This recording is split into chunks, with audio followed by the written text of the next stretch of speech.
Hola oyentes de Radio Sefarad y bienvenidos nuevamente a esta sección de genealogía judía, el buen nombre, y como siempre de la mano de Alejandro Rubinstein. ¿Qué tal, Alejandro?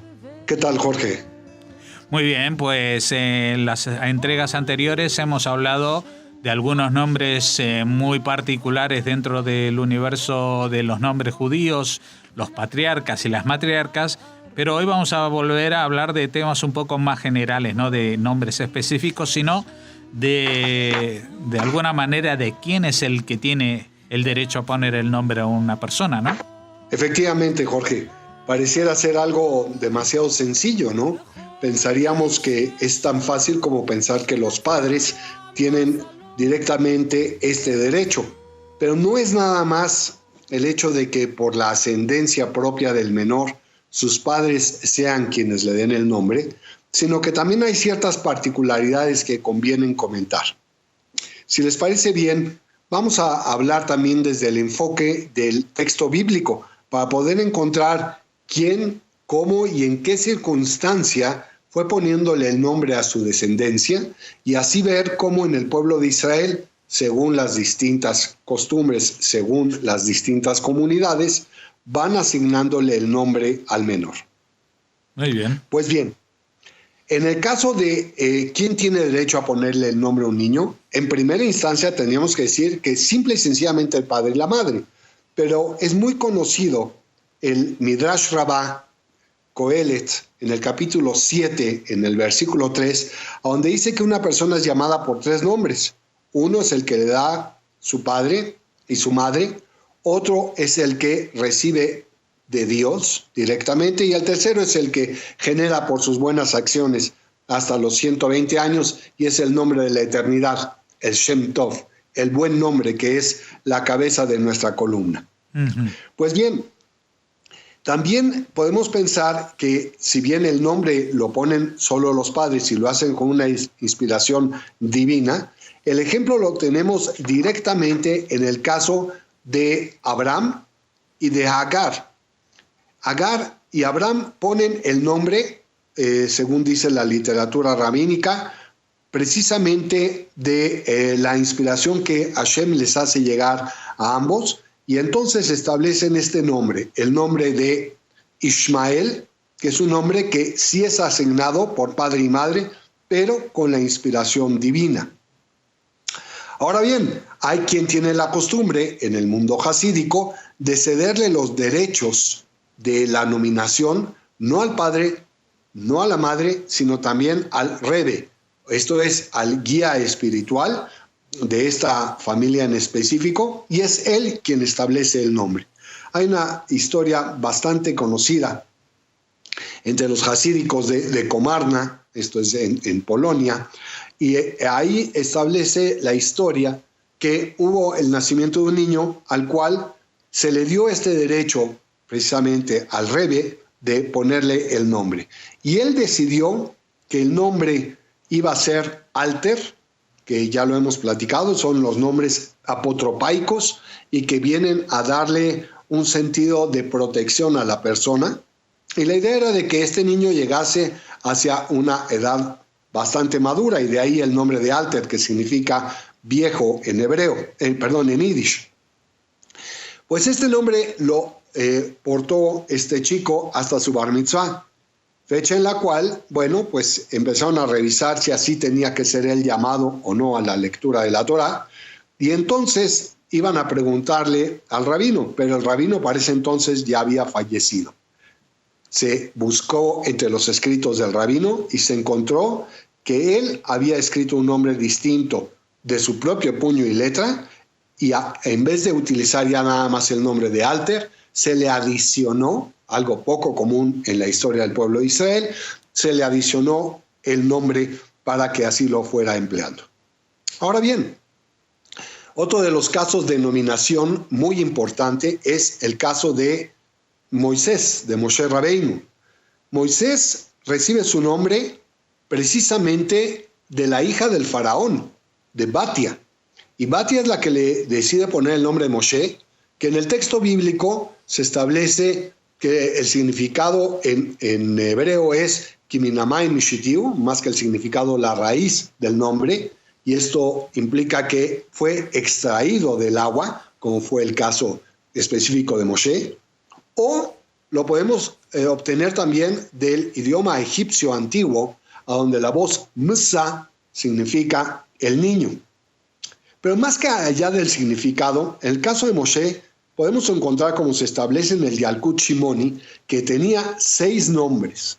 Y mira, el padre de Moshe lo llamó Heber, su madre le llamó Yekutiel, su hermana Miriam lo llamó Yered, y su hermano Aarón le nombró Abizanoach, mientras que la nodriza le llamó Abisojo, y en la época de su estancia en Egipto los israelitas lo llamaban Shemaya. Lo que es muy curioso es de que ninguno de los judíos que le impusieron nombres distintos a Moshe, ninguno de ellos fue el que prevaleció, sino que el que prevaleció fue precisamente de quien lo saca del agua, que es la hija del faraón. Y esto nos viene a dar una lección importante. Asignar el nombre de una persona también tiene que estar íntimamente asociado con el concepto de gratitud. Y vamos a dar un ejemplo específico, pero para ello vamos a España. Existe un documento que es la Responsa Tashvat, a donde se establece la historia en que le nace un nieto al Nachmanides. Rabbi Moshe ben Nachman, que fue un gran sabio del siglo XIII, y que tenía por consuegro al rabino Yonah Gerundi, tuvieron un nieto. La particularidad en este caso es de que el nieto de ambos iba a tener el nombre, pues, de ambos, ¿no? Pero la realidad es de que el rabino Gerundi es quien ya había fallecido. Y el Rambam dijo algo que parecía absolutamente válido acorde a su nivel de espiritual. Él citó en un versículo del Eclesiastés del Coelet, a donde dice: el sol brilla y el sol se pone.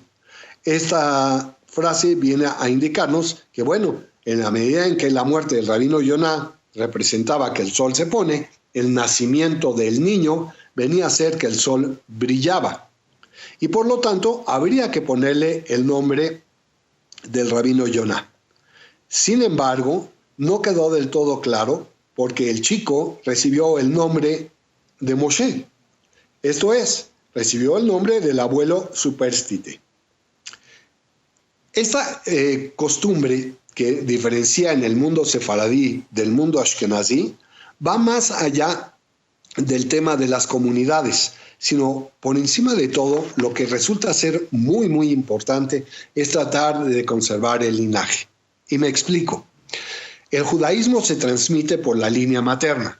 En términos de latín, es un jus sanguini. Es un derecho que se obtiene, pues, de la sangre, de la herencia directa de ser hijo de una mujer judía. Pero en el caso del linaje, el hombre judío lo obtiene no de la madre, sino del padre. De ahí que haya esa prevalencia en la que se debe de procurar dar primero el derecho y el honor al lado paterno y posteriormente al lado materno. Por ejemplo, tenemos el caso en el Talmud, en el Tratado de Ketubot, en la página 106, en la hoja letra A, se establece que el Rabbeinu Akadosh tuvo 2 hijos gemelos, y estos gemelos, uno más sabio que el otro, Uno se llamó Rabban Gamliel y el otro se llamó Rabban Shimon. Resulta ser que Rabban Gamliel, siendo el mayor, recibió el nombre del abuelo paterno y Rabban Shimon del abuelo materno. Y este es el orden que se ha estimado como el orden apropiado. Quien no le pone el nombre al niño derivado directamente del nombre del padre, o en su caso de algún ascendente pero de la línea paterna, hay quien dice que denigra el honor de la familia. Pero también no hay que ser tan machistas, o por el otro lado, no tomar en consideración las diferencias que pueden suceder en determinados casos. Por ejemplo, Si el padre del menor es un hombre dedicado al estudio de la Torá y que carece de medios para poderse sostener, es muy común en el medio religioso obtener los beneficios económicos de esta pareja y que posteriormente se convierte en una familia, pues los beneficios económicos, la manutención en pocas palabras, la viene obteniendo del lado de su esposa. Es el suegro quien durante cuando menos un par de años es la costumbre de que les mantenga hasta que este joven empiece a procurarse recursos. Y por lo tanto, se le cede el derecho a la mujer de dar la nominación a este primer hijo. Este ejemplo lo tenemos ya en varios casos. Por ejemplo, podemos hablar que en el caso de Javá, la primera mujer de la humanidad, le pone el nombre a sus hijos Caín y Shet. O el caso de las hijas de Lot, quienes después de esta difícil relación con su padre y que ambas embarazan, le ponen de hijos a sus hijos, el nombre de Moab y el nombre de Ben-Amí, y son ellas las que le asignan el nombre. Sin embargo, en los mismos textos de la antigüedad, encontramos cómo Shet le pone el nombre a su hijo Enosh, o Metushelach, que llama a su hijo Lemech, y es el propio Lemech quien pone de nombre a su hijo Noach, o el caso de Isaac, que llama a su hijo Jacob, o Yehudá, que le pone a sus tres hijos, Peretz y Serach, el nombre. Esta costumbre no es exclusiva, porque ya lo hemos hablado con las matriarcas, el caso de Lea, que no solo fue la matriarca más prolífica, sino que también fue la onomasticista más importante, por cuanto que ella fue poniendo nombre a cada uno de sus hijos según la circunstancia y no necesariamente según la ascendencia, que eso es obviamente la manera más adecuada cuando se le da el derecho a la mujer a poner el nombre, que no sea en función al linaje, sino en función a las circunstancias que en este momento se le están dando a la madre al momento de dar a luz. Pues bien, algunos dicen que si uno da el nombre de algún miembro de la familia de su padre y no necesariamente el de su padre mismo, también constituye una honra al padre. Pero hay quien dice que el orden es fundamental.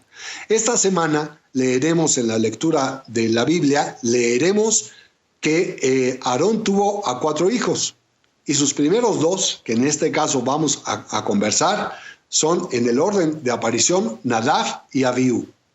Pues bien, si Aarón es el hijo de Amram, la lógica era que le pusiera a Nadab el nombre de Amram, o cuando menos en última instancia al segundo ponerle ese nombre, y en cambio le puso el nombre de Abiú.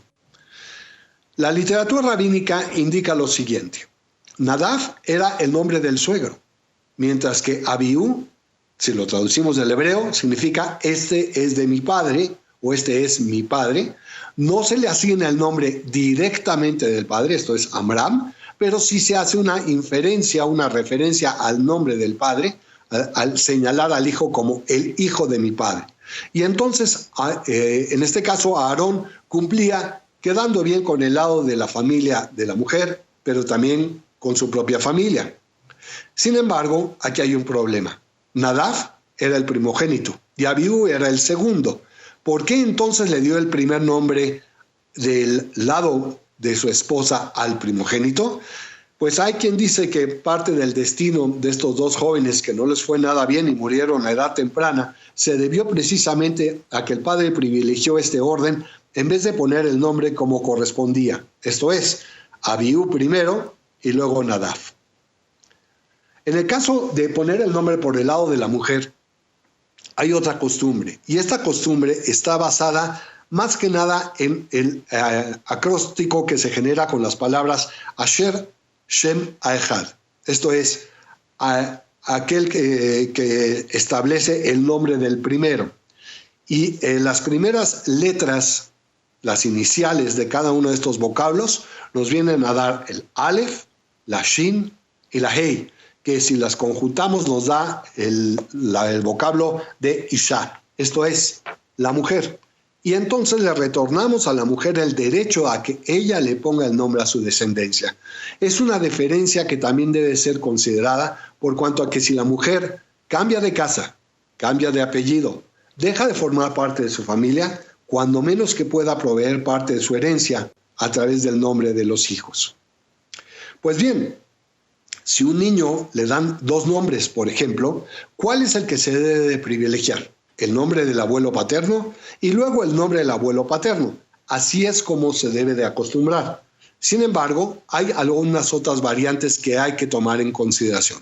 Por ejemplo, si la madre le pone el nombre y el padre no está presente en el momento de la circuncisión, y el padre llega a casa después y se entera del nombre que recibió, algunos dicen que él puede cambiar el nombre de plano, cosa poco común en el pueblo de Israel.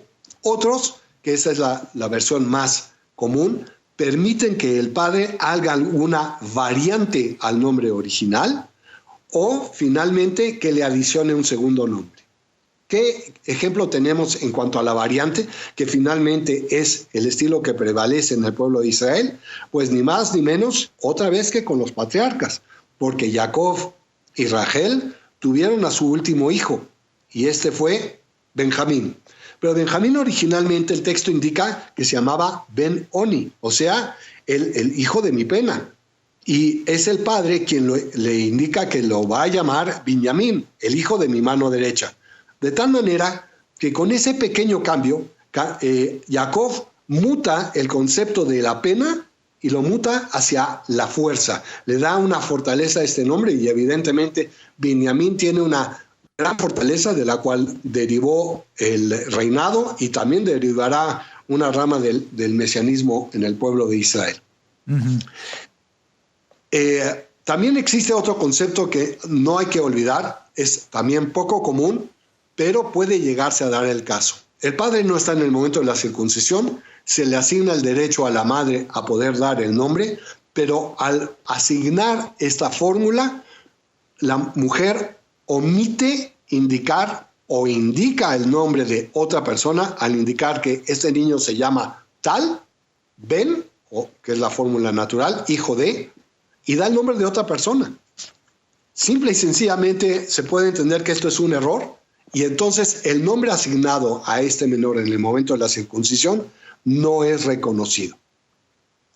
Si el primer hijo de una pareja fallece antes de que se le dé el nombre, y esto no se lo decíamos a nadie naturalmente, este derecho es retenido para el siguiente hijo. Esto es, el segundo hijo, aún siendo así en la línea de descendencia, retendría el derecho a obtener el nombre del lado paterno y hasta el tercero o más hijos entonces ya tendría otro nombre. ¿Qué sucede si nacen mellizos? Y el que nace primero es un tanto débil y se requiere que su circuncisión llegue a ser postergada. El segundo hijo es saludable y por lo tanto se le circuncida en fecha. El derecho a nombrar este segundo hijo pertenece a quien tenía originalmente el derecho, aún a pesar de que esta criatura nació segunda. Esto es, hay muchas particularidades, no hay una certeza clara de si el padre, tiene el derecho a asignar primero el nombre a su hijo o la mujer. Hay mucha tela de dónde cortar, ¿no crees tú, Jorge? Pues sí, me has dejado apabullado con tantos caminos, tantas costumbres y tradiciones que hay respecto a cómo dar nombre a los hijos. Así que seguiremos informándonos y formándonos en este tema contigo. Alejandro, te esperamos dentro de 2 semanas para que sigas hablándonos de este buen nombre. Muchas gracias. Gracias a ustedes. ונתנו לו אביו